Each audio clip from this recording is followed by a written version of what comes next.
Welcome, everybody, to our webinar today, talking about AI and its impact on sales development. Get going here real quick. Would love for those of you who are joining us early, just in the chat. We're going to try to keep this interactive. Just let us know where you're calling in from. I am normally in the beautiful Pacific Northwest. I'm in Atlanta today in this wonderful hotel room as during the CMO Pavilion CMO Summit, but excited to be here. Ernest, where are you? I'm in the Bay Area, San Francisco. Though I That's would right. love, I'm from Tennessee, so I'd love to be in Atlanta. I miss all the good food back home, but I'm jealous of what you got right there. Yeah, so far it's just been hotel food for me, but I think that there's a speaker dinner tonight somewhere. I don't know exactly where, but yeah, good food down here. I have never been to the Varsity, which apparently is an institution here. I've been to Atlanta many times and never done that. Yeah, well, I haven't either, and I'm jealous already. I don't even know very Oh, there much. you go. All right, so we're gonna get right into it because we got a lot to talk about here. I'm really excited that so many of you are joining us from all over the United States. I'm looking for our first international attendee. They're out there somewhere. So good morning, good afternoon, good evening, whatever time zone it is for you. Really excited that you made this part of your day. We are recording this session, so if you like what you hear and want other colleagues to hear it, if you're trying to evangelize this message internally, I want to make sure you've got access to that as well. There's a bunch of resources that both Heinz Marketing and Sixth Sense have been creating around AI's role in sales development. If you're interested in research, if you're interested in benchmarks of what's happening with other companies, if you want to see playbooks of how companies are actually building this out, definitely let us know. You'll, as an attendee, or even if you watch this on demand, you'll get access to all that information. But let's get into it. My name is Matt Heinz from Heinz Marketing. Excited to be here and excited to have Ernest Owusu with us as well, who many of you, if you're from the Sixth Sense orbit, you've probably seen and heard Ernest in a number of capacities. But Ernest, why don't you introduce yourself real quick? Yeah, sure thing, Matt. Happy to be here. Hey, everyone. My name is Ernest Owusu. Title is Head of Sales Development Transformation. I built out our SDR team here at Sixth Sense, and I'm excited for the conversations. Let's get into it. So we're going to keep this kind of informal. I've got a bunch of topics that I'm going to bring up, that I'm going to talk about, that Ernest is going to talk about. He is not only coming, Sixth Sense is a leader in sort of AI-driven sales development, but he is drinking his own champagne and applying this in real time with his team. And I know just from working with his team and Simon, the marketing team, double-digit percentage impact on pipeline from AI agents and AI-driven sales development efforts, not on their own. You have to combine this with humans as well. So we'll get into that a little bit. But I got a bunch of topics I want to get into. We got some polling questions we're going to get into to get a sense for how y'all are thinking about this as well. And I will try to keep tabs on the chat as well. So if you have a question, feel free to throw that into chat. I'll try to keep track of that as we go. But let's set the stage a little bit here first, Ernest, in terms of sort of what the AI BDR landscape looks like. I think even in the last 12 months, it seems to have evolved and balanced a little bit. I mean, literally 2.5 years ago, I was told that like inside sales would be obsolete by now. Hasn't happened exactly. A year ago, I saw a lot of companies start to eliminate BDR teams and say the tool's going to do it on their own. Now we're seeing a little more of a balance, thinking about the jobs to be done. So from your perspective, what's the state of the AI BDR landscape right now? Yeah, it's interesting, right? So I think you ask a lot of SDR leaders. I think there was definitely a lot of thought on, like, from our perspective, like the role is definitely not going away, right? Now, there are pockets here and there that can be optimized with AI, which is what we fundamentally believe and saw. So a lot of those teams that just like completely cut their team or say we're only going to focus on AI strategy, I hear what you're saying, but it doesn't necessarily apply to what we believe in. But the biggest thing I've noticed is when you have this motion of combining AI and SDRs, a lot of teams aren't necessarily thinking about the direct applications or pockets to take advantage of that AI can be most effective with. So it's definitely this environment where it's working in tandem. You can't have a team that is, at least right now, right? Maybe in the past you could. You can't have a team right now that is just like solely focused on just a pure SDR outbound motion, inbound motion with no AI. You just fundamentally are not operating efficiently if you have that. But also this notion of I'll just have everything done by an AI agent also doesn't exist as well. So a lot of what we've seen, and just can't really talk to other SDR leaders, is it has to be done in tandem. You have to know specifically what are the parts of our business that we have these inefficiencies with. And because there's been a wide range of solutions and processes that have been developed with AI, you can fix that with the AI agents out there. Well, and I think that some of the best people doing this today are thinking about the jobs to be done, right? And if you break down, typically you say, I need BDRs, I need to set appointments, right? And so you have this high level objective. You say, I need appointment setters, and that's what I'm hiring. That's an ambiguous job, right? And so if we break that down into jobs to be done, I think you get to a better sense for what is a robot able to do more effectively, more efficiently. what are humans able to do more effectively, efficiently, and also this time-old, sort of need of like, how do I help my sales reps have more active selling time? How do I help them be more effective when they're doing that active selling? I mean, that's been a problem forever. And some of the jobs that the AI BDRs are doing are things that are really have always been quite inefficient for those humans to have to do, right?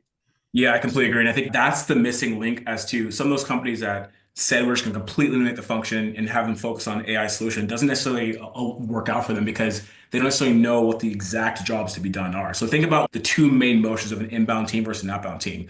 There are a lot of specific job functions within an inbound motion. Say, for example, you have 5 reps and they don't actually have the capacity to work all of your leads, whether they're trade show leads, webinar leads, whatever. AI can augment the system to allow the team to efficiently work the best leads, the best accounts to produce the results you're looking for, right? Same with an outbound team, right? There are a lot of different applications of using AI as an outbound team. It could be in the form of writing emails. It could be in the form of doing account research. But as long as you know specifically, the motion you're focused on, the segment that you care about, and the different types of jobs that can be done within them, then you can layer on AI within those motions to make sure the team is producing more pipeline per head. So I want to throw up our first poll question here as I ask you this next question. The first question, I want to get a sense from everyone attending, how is your team currently using AI in sales development? It could be that you're actively implemented this. It could be you're still in learning mode and figuring this out. Ernest, as we do this, you not only are drinking the champagne internally to sort of use this with your team, but you're seeing a lot of examples of outside companies using this as well. What do you think sales and marketing teams are getting right and getting wrong right now with AI BDR implementation? Yeah, I think it's kind of what you highlighted earlier. It's if you have this catch-all approach of the role, the function can be completely pushed off to AI, that just simply does not work, right? Now, again, you have to be very specific with the time and place where it's most effective. So like, for example, a lot of the work we do over here is a lot of our AI agent that we have at Sixth Sense is focused first and foremost on our inbound motion, on campaigns that we always know are running, like lost opportunities or competitive takeouts. But if you think about what I think people traditionally think of as the AI motion with SDRs and the outbound side, we apply a lot of our outbound motion to AI, but in specific environments, right? So like within the operating model that we created in our team, we want our reps to go after a certain amount of accounts and a certain amount of accounts and contacts, right? Now, a lot of these companies have multiple contacts that maybe are below the line or maybe not as important. You can push that off to an email agent to make sure those accounts are getting the right kind of touches with good messaging to ultimately push them through. Again, the places where I see it's not effective is just a catch-all environment. But if you're focused on like the tiny pockets that align specifically to your business, then you'll find the success you're looking for. Awesome. A couple good questions have already come in, and I have those noted, so we're going to get to those. Sarah, let's throw up the answers to that first question. I'd love to sort of see where people are in the spectrum. Okay, yeah, this kind of was what I kind of thought we might see. Honestly, like I would have been shocked if it was over 10% actively using tools because they feel like we're still very nascent. And of course, we're seeing this. We don't really know, the size, the maturity, the industry of the companies using this. I get my headline out of this, and I go and get your perspective too, Ernest, is this is still really early. It's early in implementation. If you feel like you're behind, you're not that far behind at this point, right? Because the adoption obviously here is we're still learning. And the fact that you're here learning about this, the fact that you're here trying to put it in context and ask these questions, I think is a huge first step. Yeah, and I think, I saw a lot of individuals saying that they're experimenting, but no formal process. The easiest way to get started, I think, in a meaningful manner is to really take a hard look at your team and figure out specifically what are the workflows and processes by segment, by channel they're pursuing. And once you have that documented, then there are a lot of benchmark data out there in terms of the conversion and what you should be expecting based upon these channels and see where there are pockets of inefficiency. Then once you have that, you can apply AI to find ways to optimize that and make sure you're more effective. But knowing first and foremost what your system looks like and then benchmarking that to find the inefficiencies creates an environment where you can see if AI can be effective. And again, I just go back to this whole account situation, right? If you have SDRs who have a capacity to work 100 accounts per month and they're just not simply doing it because they can't build their lists or they can't do enough research, you can apply AI in that manner to make sure they're a lot more effective. But you have to know your business first and find those pockets of inefficiency.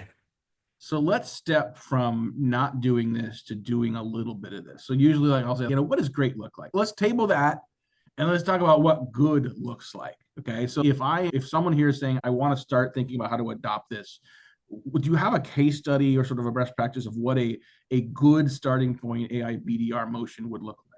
Yeah, I'd say I can kind of go back to, candidly, we have an email agent here, which we've had for about 3 years. We do AI since for a long period of time, but our email agent initially, like when I've built teams, like very hyper pro focus on personalization, good quality outreach. So I was like, I wonder how this is going to work out. But specifically, we had this big problem of inbound leads that just were not, I mean, we could work them, but not with good quality outreach just because the capacity per rep. So our approach was to take a phased approach of find the pocket of leads that they were being worked, but not with good quality outreach. And we identified that, these lost opportunity campaigns that pop up frequently, or these trade show leads where sometimes we have thousands of leads from trade shows that are from in-market accounts that we're just not simply working enough. And I said, okay, I know it's going to be really hard for our team to work those leads in those accounts. So we'll use an email agent to produce results from that. And as we've done that, our number of pipeline generated per BDR and pipeline sourced through an email agent has gone up quarter over quarter to the point right now where it's 25%. But we had to start with, I'd say the biggest glaring opportunity in that for us was these trade show leads and lost opportunities that we just weren't consistently working due to the operational setup of our team. Once we had success with that, then we started rolling that out into different parts of the business where we saw those inefficiencies. So if you think about today, so just to build on what Ernest said, if you think about today, some of the leads that really aren't worth the BDR's time right now, right? Where if we were having this conversation 5 years ago, you would probably set up a one-size-fits-all drip campaign in Marketo or Eloqua or HubSpot and say, okay, everyone's going to get the same program because you need to get back with them somehow, but it's not worth the economics aren't worth having a human follow up with them given the low response rate you're probably going to get. Now an AI agent can do that follow-up. They can do that follow-up for you. They can customize that follow-up for each individual. So now not only are they getting that follow-up better than one size fits all, but your conversion rate is going to go up from your Marketo Eloqua experience. And that's kind of like a double win there. I think you still like against all of this, like we can sit here and talk about seller efficiency. I mean, I got a whole axe to grind about AI makes it faster, easier, cheaper to write emails. So what if your prospect experience is bad, if they're getting way too many emails? So talk about seller efficiency mapped and balanced against creating a better buyer experience. Yeah, and we were kind of talking about this earlier before we jumped on this webinar. It's interesting because I've been saying this even before AI exploded. The expectations of SDRs has continued to climb year over year because there's more demand investment, there's more access to information. If you're looking for ways to increase your overall customer experience, you have to apply AI, right? There's almost no more excuse to have that generic, just cold outreach from an SDR that is blanketed and it's not very well informed. Same thing with calls, right? Like you can't necessarily have a call where it's I'm just picking up the phone and dialing off of a persona. There's so much information out there, and for us, we kind of have the onus now to own a lot more of the customer experience because we have that much more information. Now, specifically with AI, there are a lot of different ways to apply that, right? So like even in making calls, right? You use AI to build those call lists off of the right kinds of persona, the right kinds of accounts, and you have all this information gathered from the research standpoint to make those calls a lot more informed. So when you actually are calling a prospect, and yes, we are interrupting their day. I know they don't like that at times, but at the very least, you're calling them with a good reason because of AI's information that gets passed over to them, right? For example, with us, like a way that we apply a good customer experience to calls, and when we actually have Orem to make dials, is we build a list off of in-market accounts by certain personas that have lost opportunities, that have certain websites that they visited, and we talk through that because we know our personas.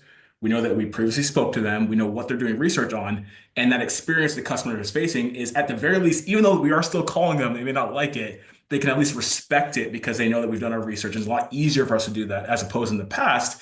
It might have been an environment where you take you like 2 or 3 hours to build a list like that to get the experience that we should be providing to our customers.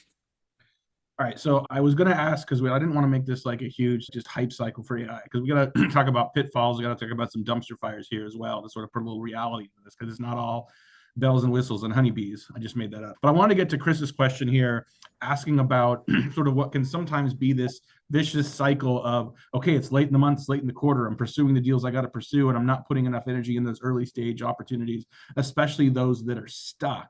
I mean, we're talking a couple of examples we've given about like early stage leads, a lot of, lower conversion leads historically. Is there a playbook for those stuck deals where you may be ghosted or those deals are stuck at an early stage as well? Yeah, so I'm sure we're clarifying this. Are you talking probably about opportunities already opened or leads that are like middle, lower funnel? I mean, I think maybe both, right? Like I think if you've run an emotion, you haven't gotten a response, maybe you've got an opportunity that has been open, or you've got someone that's responded and engaged, and you need to keep that going, right? Time kills all deals. But I think this is a place where I think if you're going to have the rep go and focus on those later stage deals that are going to close, can the agents continue to work those early deals to get a better response? Oh, almost definitely. So, and one thing that we do here is, and it's probably an art that's not as heavily focused on, is the art of multi-threading. With an agent, with the access to AI, you can find the right contacts, have an AI do outreach to contacts that are not necessarily engaged, which you can pull in from AI and do outreach to make sure you bring them to the fold. So whether it's an opportunity that's stuck because you're not talking to the right people, it's an opportunity where you are talking to the right person, but they're not responsive, you can throw that over to an agent to make sure that engagement thrives so they can continue to progress and ultimately come back into the conversation with you. All right. All right. Thank you, Chris, for the question. I want to make sure that got what you needed there, but I want to get back to my question around dumpster fires. What you've seen so far, and this can include things that have been done inside of Six Sense, right? I mean, we call sometimes when we're trying new things, we call it trial and error for a reason. It's not trial and success, Ernest. The error is part of the process. What are some pitfalls that you've seen companies fall into that can maybe help with some of their early success? Yeah, I'd say, specifically talking about, I think everyone typically with SDR teams and AI, think of just the email writers and just like purely automatic emails are generated through AI. There still is an aspect of looking at the content and ensuring that's on brand. It's making sure that it's something that your team feels comfortable sending with. I think if you just create an environment where it's pure, from an SDR standpoint, just like pure one-to-one outreach, just making sure they're aware and educated on what good looks like, what you want them to be sending, and just not hitting send as it is really important, right? And for us, we actually have an email writer within our product, which allows us to do that. But still, you do want to make sure that what they're sending aligns with, the message you're communicating, the problems you're seeing with the organization, and they're pushing out to make sure that the prospect aligns with their issues. And another question that came up earlier is, how do you coach proper usage versus over-reliance on AI? And I definitely see some examples of that already where either you're expecting too much of AI because you've seen some early success and it's not quite there. Or, I mean, there's cases where you really do need to create sort of that human touch, right? Where that human touch, that multi-threading across members of the buying committee, like AI is doing great work, but it's still evolving and not able to do some of that work. There's still jobs to be done. I think humans are going to be able to do. We'll get to that in a second. I did want to get to our second polling question here. For those that you are thinking about or working on AI in sales development, what would you say is your biggest challenge? So we're going to make you answer just once. I know that you could probably like zip all the way down all of these, but I want to know as you are doing it today or as you're thinking about this, what is one of those biggest challenges that you're facing today? One of the things that I think is part of this, and I don't want to lead the answers here, Ernest, is the data quality, right? Like you can have, because an agent is not a human that's going to invent things. An AI agent is responding. So can you talk about the critical role of having your data house in order to make this work better? Yeah, that's very accurate and true. Obviously, if your house is not clean, then the data that you're giving it for your AI agent will not be as clean as well. But I think as long as you have points of inspection, whether it's through list you're building, from the content you're creating, whatever it may be, points of inspection to verify for your accuracy, you should be fine. But obviously, the most important thing is to clean your house if that's an issue that you currently have an issue with. But again, having some kind of inspection point, I highly encourage that. Yeah. I mean, this is kind of a perennial challenge, right? And I think it's anytime you clean up your data, a day, a week goes by and it starts to get dirty again. So having a really consistent process for managing the data, not only the data you have internally, but increasingly the data that you manage and leverage outside the company, the sources of signals. I think Sixth Sense, like I never heard the phrase before, signalverse. I think I saw Latney say that a couple weeks ago, like the signalverse, you think about all the different places of information, being able to manage and sort that and leverage that, but also sort of teaching the AI agents how to prioritize that information. I mean, you think about these signals as the greatest library in the world, but all the books are on the floor. Like you got to find one sentence from one book somewhere. Like you've got the tools, but you still have to have access to the data. Exactly. All right, Sarah, what do we got for poll question number 2? Look at that.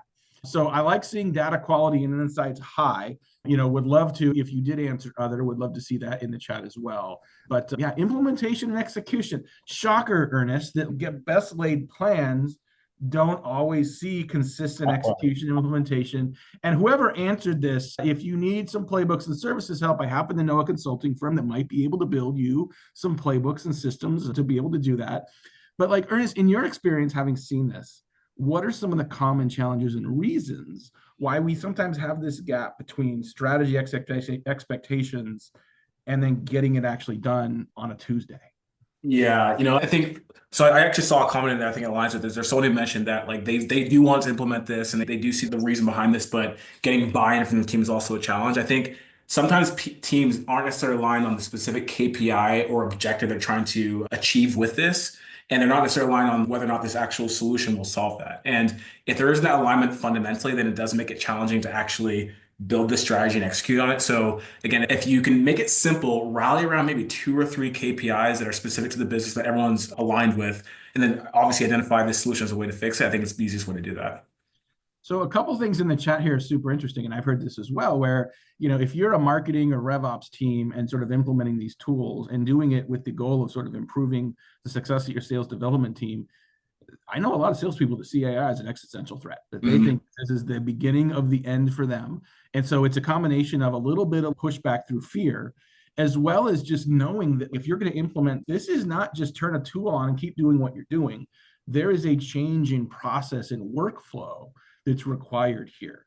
Change management and status quo are very powerful tool or very powerful barriers, to getting this done. What do you guide and sort of, help coach people when you hear people talking about that as a barrier? Yeah, the biggest thing I'll say is it presents opportunity to have the team do things they actually want to do, right? For example, with us, and this is like very counter to what I would have taught and preached a couple of years ago. The traditional norm with an outreach sequence is 80-20 rule, right? 80% personalized, I'm sorry, 80% templated, 20% personalized, right? Only simply because we did not have enough time to do good quality outreach towards all of our accounts. Now our environment, because we have an email agent and we have a lot more bandwidth increase that we have with outreach because of our agent, our team, our cases are only personalized now, right? Like there's no automation in there. There are no bump emails. It's only personalized. And that's actually what we want to do.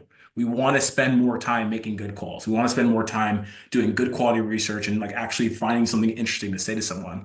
So presenting it as an opportunity of taking away work from the team they just fundamentally don't want to do, very similar to, sometimes these trade show leads that we know we have to go after, but sometimes don't necessarily have the ROI impact we're looking for. That's probably the easiest pocket to focus on, to not necessarily say that your job is not going to be in question, but more so just helping you be more efficient and produce better output. Yeah. Redo, this question is for you. We've been talking about sort of the opportunity and a little bit of the strategy behind using this. Let's get a lot more tactical. Like, what does this actually include? So let's say you got that campaign where we got a bunch of trade show leads, a bunch of badge scans, needs to create some appointments for that. What actually happens? Can you walk through that process? Yeah, sure thing. So you get your campaign. We actually segment that using AI, segment that campaign to see which of the leads at that account of the campaigns are associated with in-market accounts.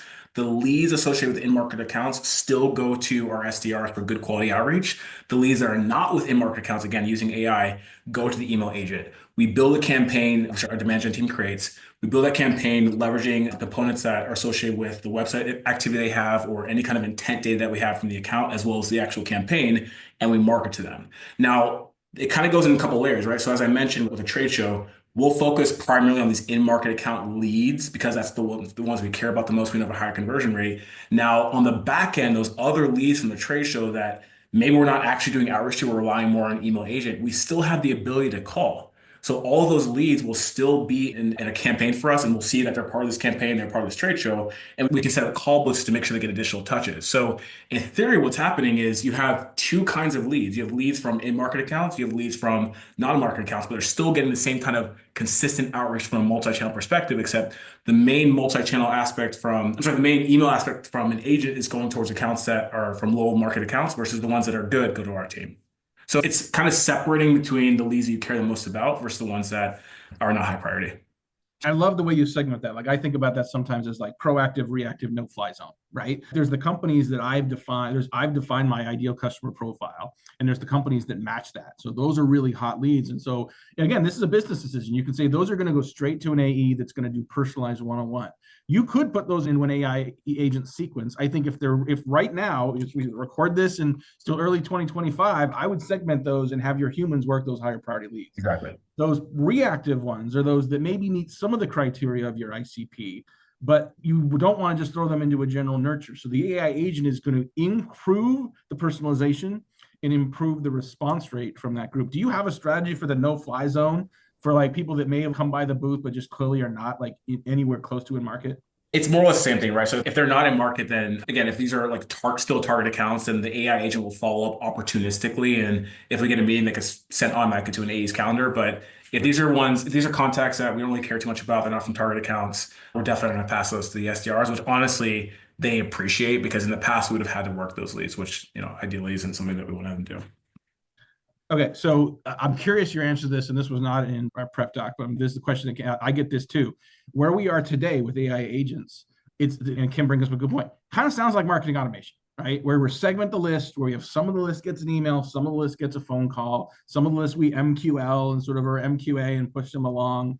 I mean, are we reinventing the process here, the strategy, or are we just changing who's doing what? Like and again, like the AI we have today is the worst AI we're going to see for the rest of our lives. But like for today, how should people be thinking about that? I mean, I'll just put it off of what I've seen in the past. In the past, I would never have wanted any kind of follow-up to come strictly from like a marketing automation campaign because I know it doesn't look as human. The conversion rates weren't there. When we implement this approach, because of the data we're pulling in to build these lists and to market to them, the conversions are there. So I actually can appreciate seeing more meetings come through with that. So I guess in theory, it is automated outreach similar to a marketing automation platform, but we have higher conversion rates because the content that's created and the type of follow-up that comes afterwards is a lot more human and more realistic. As a result, you get better results from that. So, and again, I would never have been okay, which I know I'm sure a lot of SDRs would agree with this. I would not have wanted just a pure marketing automation email to go out to any kind of leads because I never saw the conversions on that versus what we do right now. We have conversions. Yeah.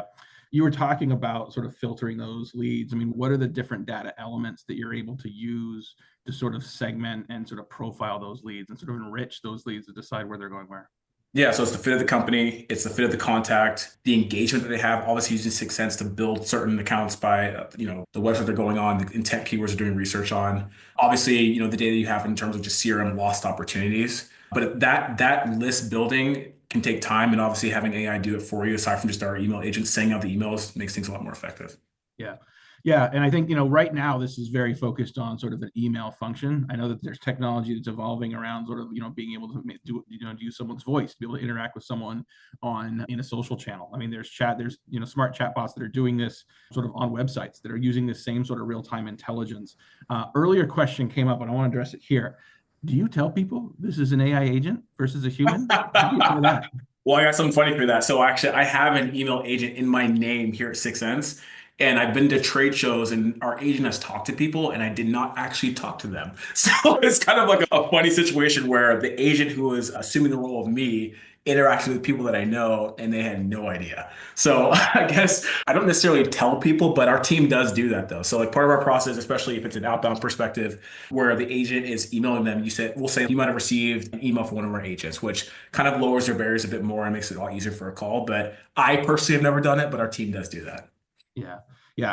I've heard a lot of different people sort of have different perspectives on this. I think you want to avoid a bait and switch kind of situation, right? And I think I feel like I've heard more horror stories around that from some of the phone-based AI agents where it feels like that just feels a little more like you kind of been duped, right? That's super interesting. Can you talk a little bit about how, I mean, again, so we're getting some technical questions here. Let me know if this is, we need to bring in an SE here somewhere, but like integration of these tools with your CRM, with your marketing automation platform, you don't want these to operate in isolation.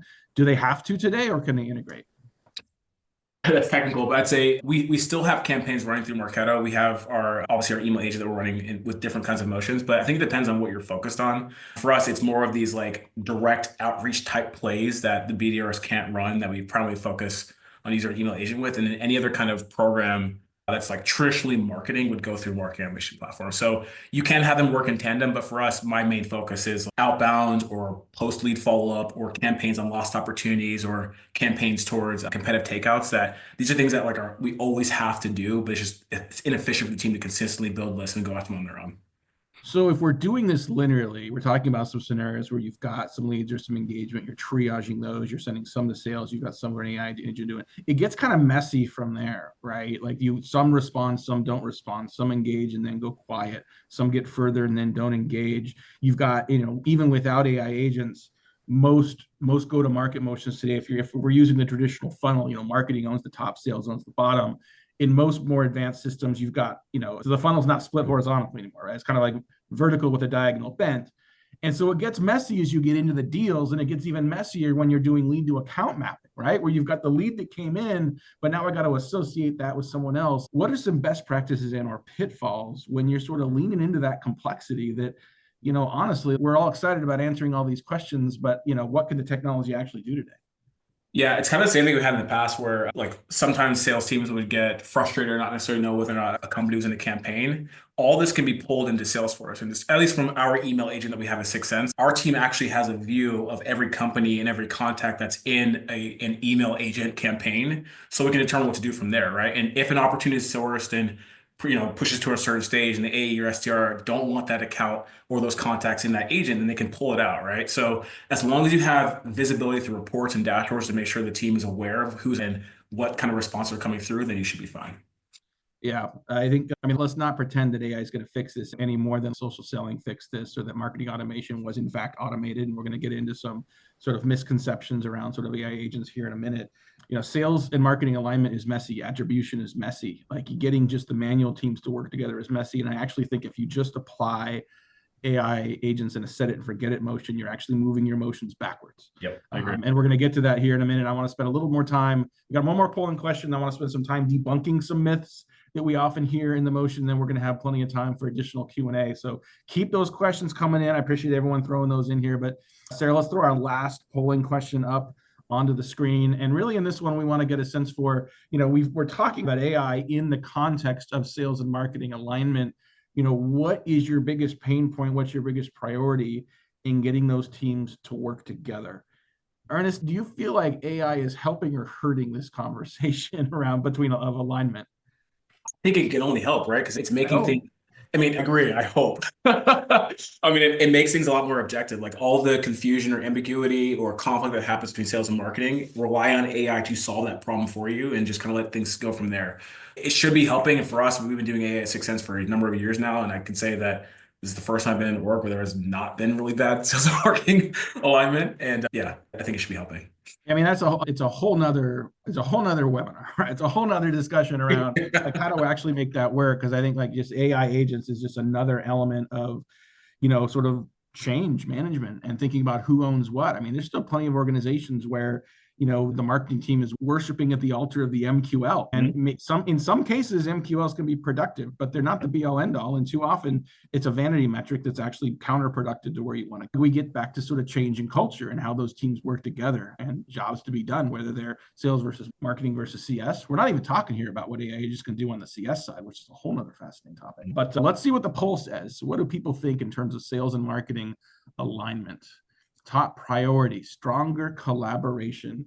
I love that you said that y'all said that, or at least 39% of you said that. So thank you. It's interesting here. There's some new research that's been shown here today, literally just this morning, released at the Pavilion CMO Summit around the high importance of creating operational efficiency in organizations, right? And so like obviously like driving demand and generating leads is really important, but a lot of organizations are in sort of a do more with less mode. Yep. And so like the resources you have, the teams you have, how do you create more efficiency out of that? If I'm thinking about the age-old question in sales of who do I call next and what conversation should I have? Like AI can help solve that problem in addition to which ones are worth your time versus which ones the robot should be managing for you. What are your thoughts around that collaboration? What are some of the key challenges that keep that from happening? Well, going back to the operational efficiency thing, I think one thing that I've been really excited about, and we've seen increases over here at Sixth Sense, but also a lot of the SDR leaders I'm talk to. If you're not already tracking this, please do this, at least on your SDR team. The difference between just generic activity versus quality activity. And I mean, that quality activity, that's like, is this actually truly a personalized email? Is this actually a call with a connect, right? And with AI, you can start seeing those increases in operational efficiency and start tracking to see, did we increase the volume of personalized emails or of quality conversations because we've introduced these kinds of processes. So I just encourage everyone, again, like we go back to what we talked about earlier, really know your business and know these opportunities that exist and figure out where the inefficiency lies and look for like meaningful ways to impact that with AI, which we've done over here, primarily through our agents. All right, I got a little section here I want to get through around debunking myths. We'll have plenty of time for additional questions that you guys have. I saw someone ask the question. I literally just wrote GDPR question mark. So there's a whole area we can get into there, depending on how where you're marketing. But Ernest, let's do some debunking myths first. So myth number one: AI is here to replace BDRs. That we are no longer going to need people. That the robots are taking over. This is the beginning of the end for Skynet. What do you think? No way. But I will say with a caveat, okay? So the inbound motion, you can build a really good shop with AI agents, with good process where that role, you don't necessarily need anywhere near the volume of reps you need in the past, right? So that in ways can be replaced. But the further up market you go from, SMB, mid-market enterprise, large accounts, the more challenging it is because more up market, it's a lot less binary. So the role is not, as currently stands, as you mentioned in 2025, as it currently stands, it's not going away. But I will say the more transactional types of activities can be eliminated from an SDR scope with the introduction of AI agents. Yeah. Yeah, I think that, for organizations that are sort of setting up teams from scratch, it's fascinating to see how they're doing that, incorporating AI agents versus those that are having to incorporate into sort of legacy teams, right? Yep. Where Yep. you've had humans doing this work. And so you're like, am I really going to go fire a bunch of humans right now because I got an agent to do it? Do I really have how hard is it going to be to create a whole new process? And Yeah. so in general, like, your best practice is strategy first, process second, technology third. Even if you already have an implementation, go sit in a room or go on a retreat for a day or two and just sort of rebuild from scratch how you would go to market. Later, you can juxtapose that against your current team. But to think about here in 2025, how do we most efficiently leverage the tools that are available? The humans are still very much a part of that. Yeah, but I will say, I'm glad you brought up the difference of, I guess, these legacy team versus building from scratch. Having built our team here, the difference of what you introduce, when it's 4 or 5 reps versus 60, that infrastructure, I just highly encourage everyone out there, if you're building a team, to layer in as many agents or AI workflows as you possibly can, because once you build that foundation, you scale. Obviously, you don't have to hire as many people, right? Like you can produce more pipeline per head, more quality activity per head if you have those AI agents in place versus going back and trying to adjust it. That'd be a nightmare. Yeah.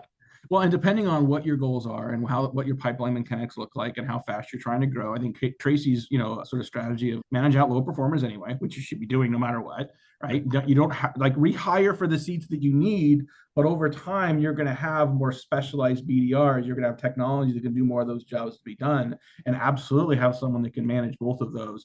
Okay, we've handled myth number one. Myth number two, Ernest, is that AI agents are set it and forget it. You can build them, you can launch them, and they're good to go right out of the gate.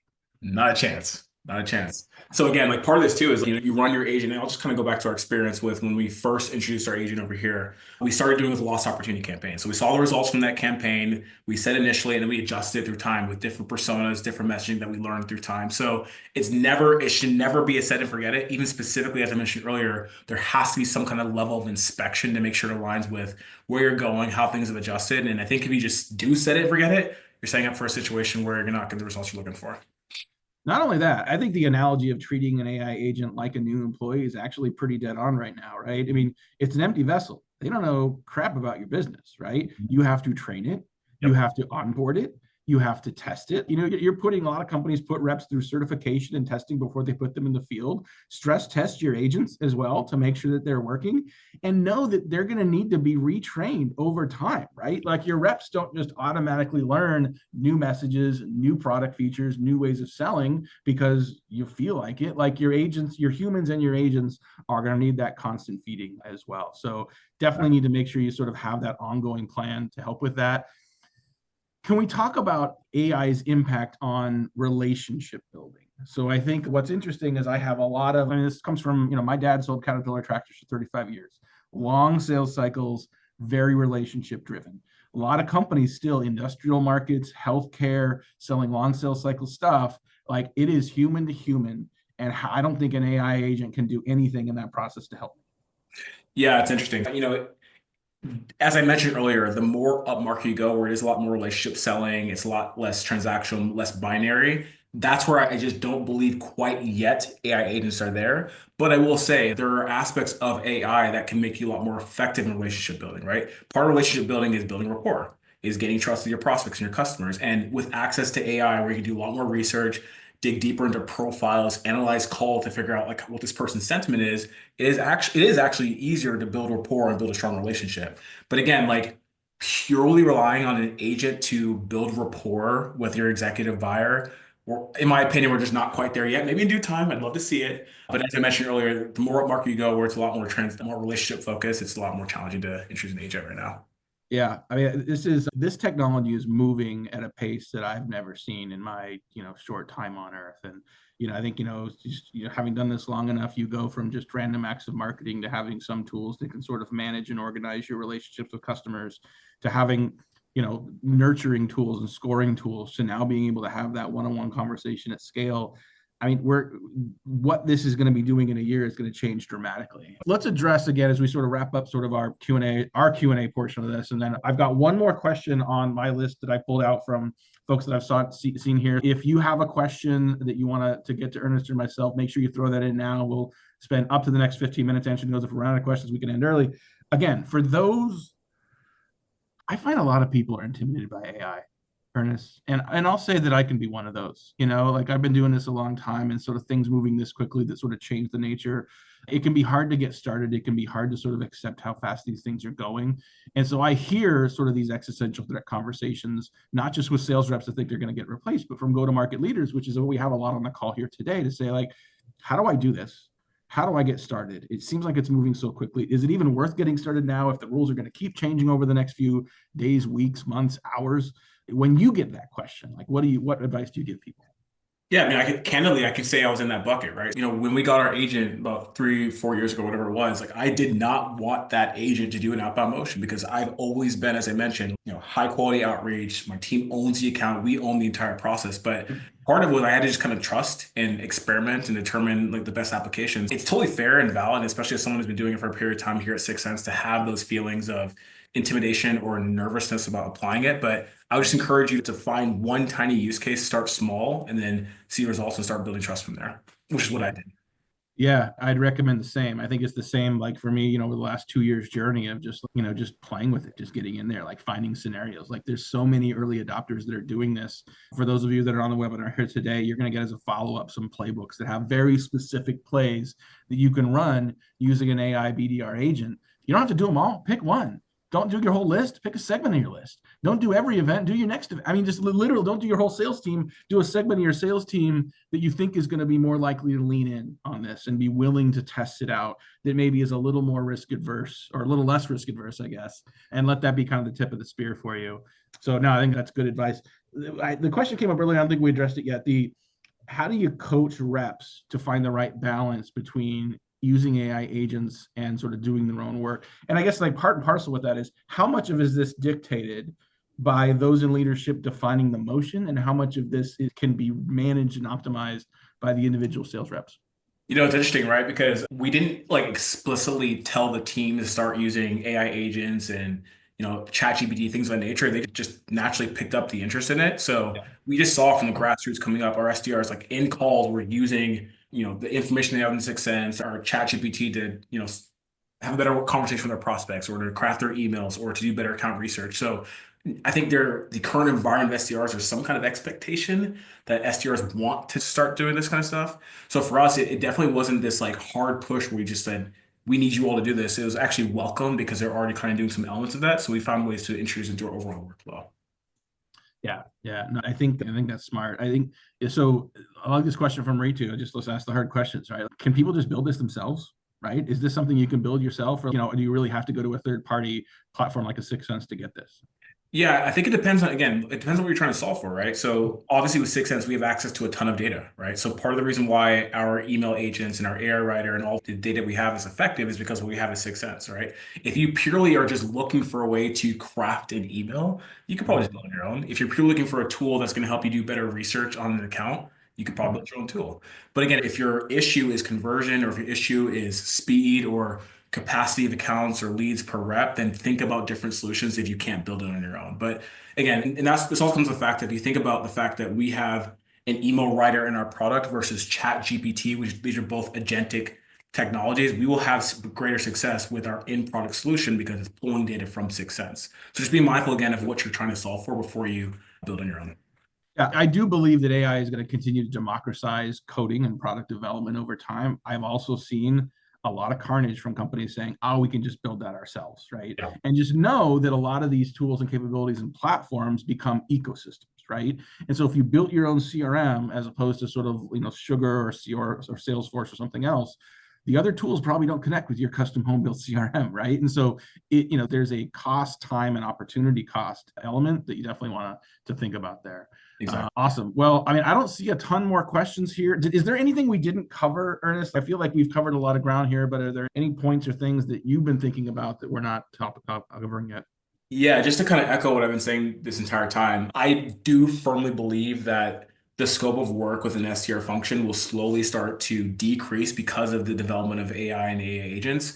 I don't think the role will completely go away. I think specifically if everyone's looking for pockets for optimization, if you're not thinking about using an AI agent, definitely if you have some kind of low market solution, definitely if you have an inbound motion, if you have a big territory with not enough, coverage per SDR, find those inefficiency pockets, but you should at least be experimenting with it. I think we talked about this earlier. Take a crawl, walk, run approach and just find one tiny use case or one tiny workflow where you're not efficient and test from there and find different ways to roll it out. But again, I don't think the role is going away. I firmly believe I've been saying that for the past 2 or 3 years now, and it's standing firm. But there are ways to be more effective as long as you're applying in the right places. Okay, so we do have a couple more questions here. We got a little time. Scott had a good question around who's actually hands on keyboard doing this, right? Is it sales ops, rev ops? Is it the sales enablement team? Is it a demand gen team building these sequences? BDR managers? Who's doing the work? I mean, it's definitely a joint effort. It's primarily a demand gen team, but Yeah. as you can imagine, we want to see what's created, but they own the entire process. Yeah. Yeah, that's my experience as well. Is that I mean, whether or not the BDRs are managed by sales or marketing, like I don't really care as long as the right job's being done. Yep. But I do see this technology as an extension of the demand gen effort, especially for those marketing teams where they're focused not just on sort of pretty MQLs, but really focused on like pipeline opportunity creation. I would think this is something the demand gen team wants to and needs to own. Great question by Tracy as well. How have you historically thought about AI to SDR ratios, and how has AI changed that? AI to SDR ratio, or sorry, so we got AE to SDR ratio. Like how many, in enterprise, for example, like how many SDRs versus AEs, and then how do you think about that now with the tool? So that's a great question because, and again, this is where we're talking about inefficiencies within an organization. If you realize that your SDR ratio, if your SDR team is not efficient enough and you want to increase the volume of A's that they're supporting, you can use AI to do that. A simple way is, say, for example, A's have 60 accounts and an SDR should be working 100 per month. With AI agents, you can work more territories to increase the ratio to make them be just as or more effective. So traditionally, ratios were, I'd say, on average 1 to 2. I've seen, just talking to other SDR leaders, even here at 6 Sense, that number has gone up because you can increase the quality output per rep. So again, if you're stuck where you have this big team and the ratio is not where you want to be, I'm not saying you have to cut the team down, but you can increase the ratio to have them do more of the same work with more AEs. Well, back to our conversation about operational efficiency, right? I mean, if you're going to buy a tool like 6Sense, if you're going to incorporate this technology, there's a cost to that, right? Yep. But if you think about that cost relative to the efficiency gain, and the efficiency gain is sustained, by having not a 1 to 2, but a 1 to 3 ratio, even, I mean, that changes the game pretty significantly. Now, fewer humans on benefits. I mean, you sort of do the math on that. And depending on how the organization works, like work with your CFO and do the math and figure out what's best for you. And not to mention too, like every input creates an opportunity for error. So if you have the team of 60 SDRs versus 40 versus 20, fewer opportunities for error if there are fewer people, right? And I'm not saying that everyone should cut back on their team, but if you can run a lean team of 20 versus 60 and you're still producing the results you were looking for on a 1 to 2 versus a 1 to 3 ratio, you should definitely explore that path. Awesome. Ernest, I know you're super busy. I really appreciate you taking time and being an open book. We asked some of the hard questions, and I think there's a lot we're going to continue to learn on this front. And I just appreciate sort of your leadership here and just everyone who was attending, at various stages of developing these efforts as well. So thank you so much for that. Reminder, you're going to get everyone who hears live, you're going to get a follow-up email. You're going to have a recording of this session. You're going to get some sales development materials, some very specific playbooks for how AI agents can help with this. You're also going to get a survey just to make sure that like we're doing our job and say, was this useful? Is there other information you're looking for? If we did a V2 of this, what would be helpful for that as well? So keep an eye out for that coming from our team. Thanks as always to our internal team, to Brenna, to Sarah, to Lisa, to the Heinz Marketing team for producing this. Thanks, Ernest, for your time as well. Appreciate y'all so much. And thanks very much for being here. We'll see you next time. See you all.